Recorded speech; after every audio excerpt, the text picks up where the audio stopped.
Yeah, it's the locker room on YouTube. You know what it is. Let's get it. Ayy, locker room. Yeah, we in the locker room.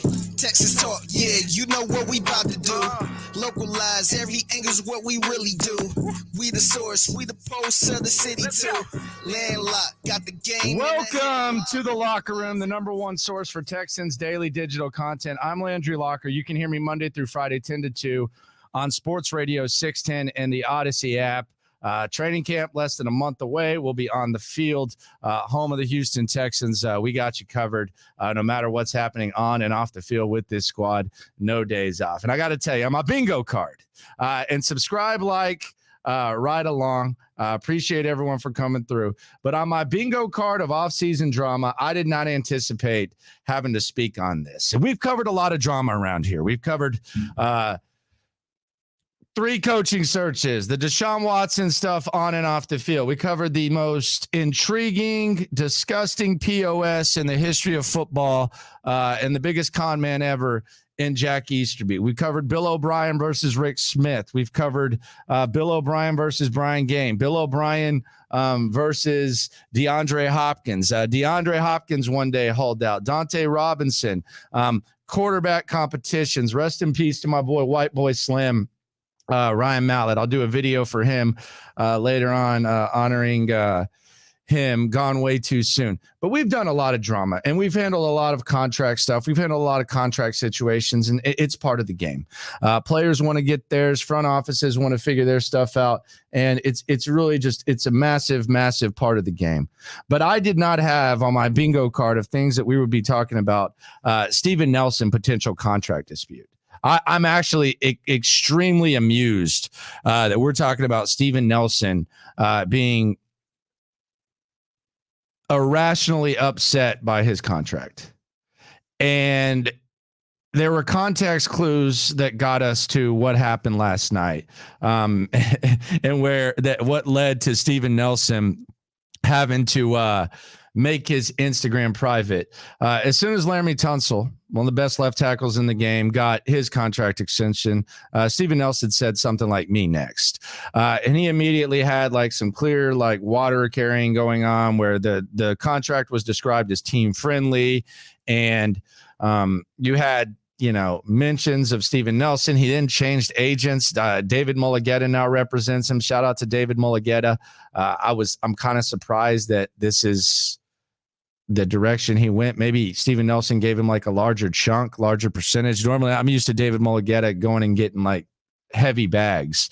I didn't know 30-year-old corner like Steven Nelson was going to warrant the services of David Mulligetta. And look, the other thing about this is I don't know what Steven Nelson would get on the open market. Steven Nelson signed a 2-year, $10 million contract with the Texans last season. If he wanted to sign a 1-year contract and prove it, that he could have easily done that with the Houston Texans. Texans give out 1-year contracts like they're they're going out of style. I mean, it's easier to get a 1-year contract from the Texans than it is to find a Joseph A. Bank coupon or find a McDonald's on the corner. I mean, it's not hard to get a 1-year contract. So if Steven Nelson wanted a 1-year contract, he probably should have approached it that way. But the 2-year contract gave stability, and he had a decent season. And now we're to the point where I think Steven Nelson is kind of enjoying feeling as if he's some big time athlete in a contract dispute. I think it's hilarious. I think it's amusing. But again, players versus front office, getting theirs. It's part of the game. I just don't know what Steven Nelson's going to get on the open market. Furthermore, let's say that Nick Caserio, we'll hear about Nick Caserio in a second. Let's say Nick Caserio said, all right, Steven, we're going to let you go on the market and we're going to let you try to find a trade. What's someone trading for Steven Nelson? And are they going to give him a new contract? It just doesn't seem to make a lot of sense. Now, I know he had a pretty good season last year. I do think that a lot of the passing stats with the Texans and their corners are skewed by being a historically bad run defense. I don't think teams were really trying to stretch them even when they were throwing. So I do think the numbers are a little bit skewed. But what's he getting on the open market? The Texans just signed Shaq Griffin, who's years younger. He's not 30 yet. They just signed Shaq Griffin to a $4.5 million deal. 1 year, $4.5 million deal for Shaq Griffin. He's 27 years old. He's 3 years younger than Steven Nelson. He was a Pro Bowler in 2019. That's what he got in the open market. What is Steven Nelson getting? What's the value? But should we really be surprised by this? The answer is no. Steven Nelson's a character. And Steven Nelson, I think even in the short time of covering him, there's a lot of extra stuff. He's wearing the full cowboy, like Woody outfit in the locker room. He's got that swagger. He's got that confidence. It's almost like a movie character sometimes when you're dealing with Steven Nelson.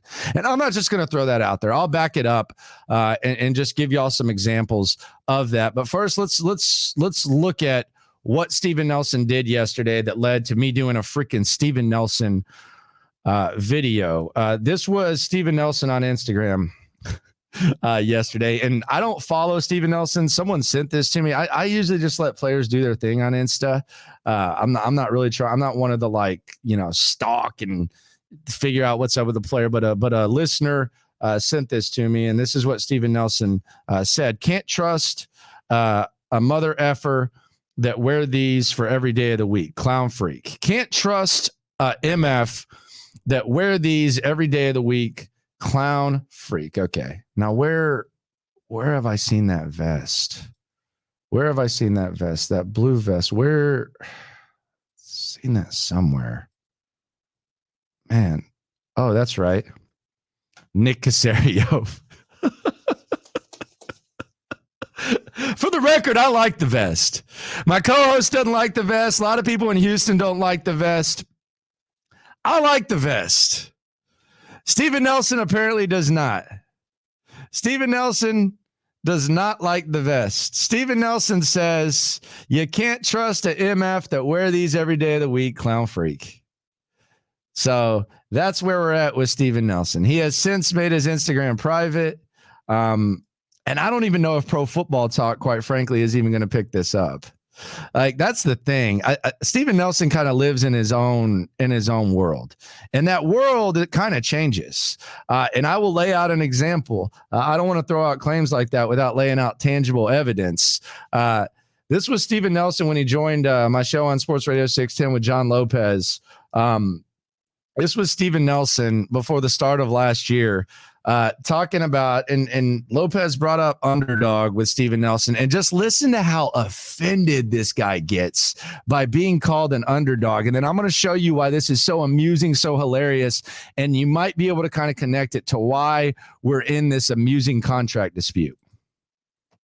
You and I have a lot in common. I want to get to both outdoors people. I want to ask you about if you ever got that leased, but I want to start with the Texans.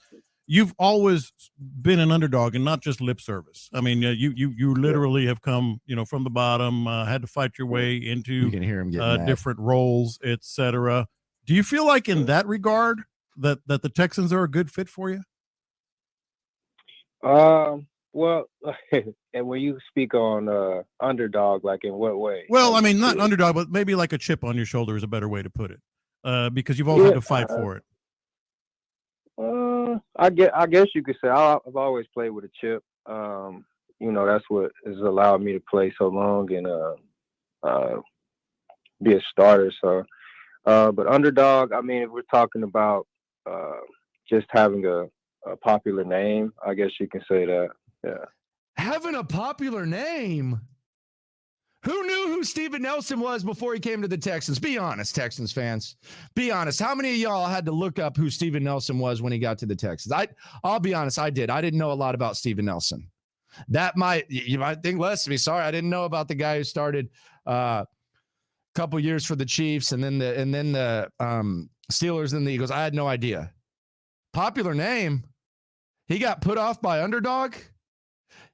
Let's take this a step further, and let me show you why this is even more funny and why this weird contract dispute might not be weird after I lay that out. You just heard how offended he was by being called an underdog. Let's pull up some receipts.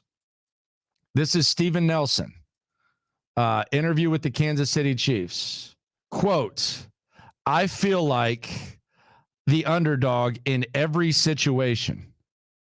That's from August 26, 2016. Steven Nelson in 2013 came in college football as the underdog. I love it, though. Steven Nelson, March 1st, 2012. I love being the underdog. Steven Nelson, 2013. Always been the underdog, but find a way to be at the top. It never fails, and this ain't no different.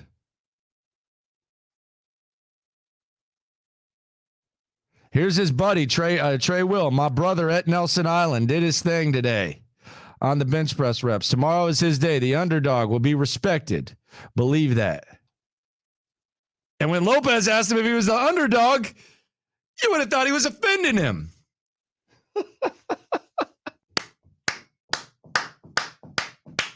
I hope he shows up with like a money truck like Jalen Ramsey did. Remember when Jalen Ramsey was going through his drama? I hope he shows up in like the Jalen Ramsey money truck or something like that.